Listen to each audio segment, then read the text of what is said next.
With great personal pain the news of the death of Pope Francis and sensed the serious void created by the loss of the reference point that he always presented for me. His teaching recalled the gospel message, solidarity among people, the duty to be close to the weakest, international cooperation and peace in humanity, he added.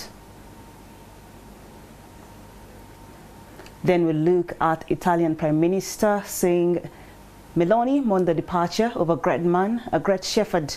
I had the privilege of enjoying his friendship, his advice, his teachings, which never ceased, not even during times of trial and suffering.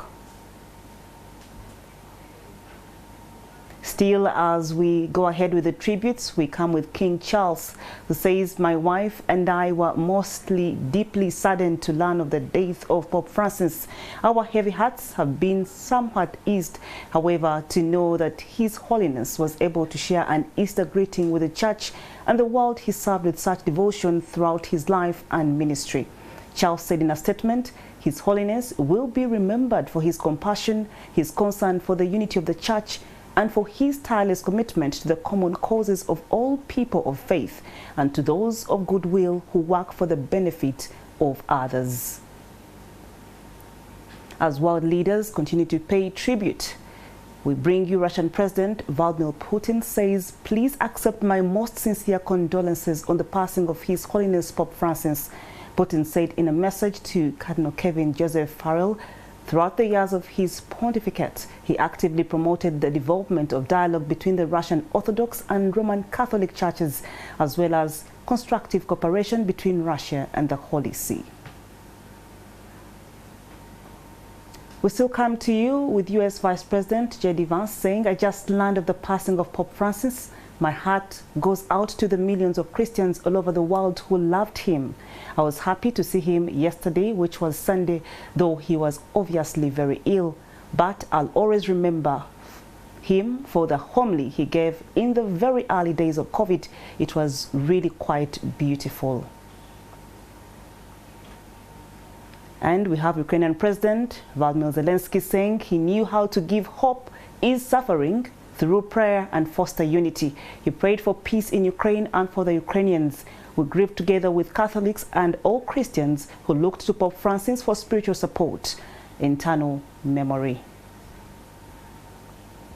We also have United Nations coming in, and the Secretary General Antonio Guterres saying, I join the world in mourning the passing of His Holiness Pope Francis, a message of hope, humility, and humanity. We come to you with William Ruto, Kenya's president, saying he exemplified servant leadership through his humility, his unwavering commitment to inclusivity and justice, and his deep compassion for the poor and the vulnerable. His strong ethical and moral convictions inspired millions across the world, regardless of faith or background. We come to you with Argentina's President Javier Milei saying, It is with profound sorrow that I learned this sad morning that Pope Francis passed away today and is now resting in peace. Despite differences that seem minor today, having been able to know him in his goodness and wisdom was a true honor for me. We come with Australia's Prime Minister saying he urged us to remember all we hold in common, and he asked the world to hear the cry of the earth, our common home. The Prime Minister added that government flags would fly at half-mast as a sign of respect for Pope Francis.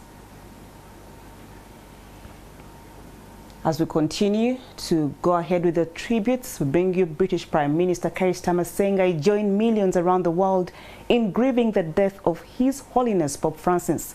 His leadership in a complex and challenging time for the world and the Church was courageous, yet always came from a place of deep humility. Now, French President Emmanuel Macron says throughout his pontificate, Pope Francis had always sided with the most vulnerable and the most fragile, and that he did this with a lot of humility. In this time of war and brutality, he had a sense for the other, for the most fragile. As world leaders continue to pay tribute, German Chancellor Olaf Scholz says with the death of Pope Francis, the Catholic Church and the world lose an advocate for the weak, a man who is good at reconciliation and a warm-hearted person. I greatly appreciate his clear view of the challenges we face. My sympathies go out to the religious community worldwide. Now, Indian Prime Minister says Pope Francis will always be remembered as a beacon of compassion, humility and spiritual courage by millions across the world. He diligently served the poor and downtrodden. For those who were suffering, he ignited a spirit of hope. I fondly recall my meetings with him and was greatly inspired by his commitment to inclusive and all-round development. His affection for the people of India will always be cherished. May his soul find eternal peace in God's embrace.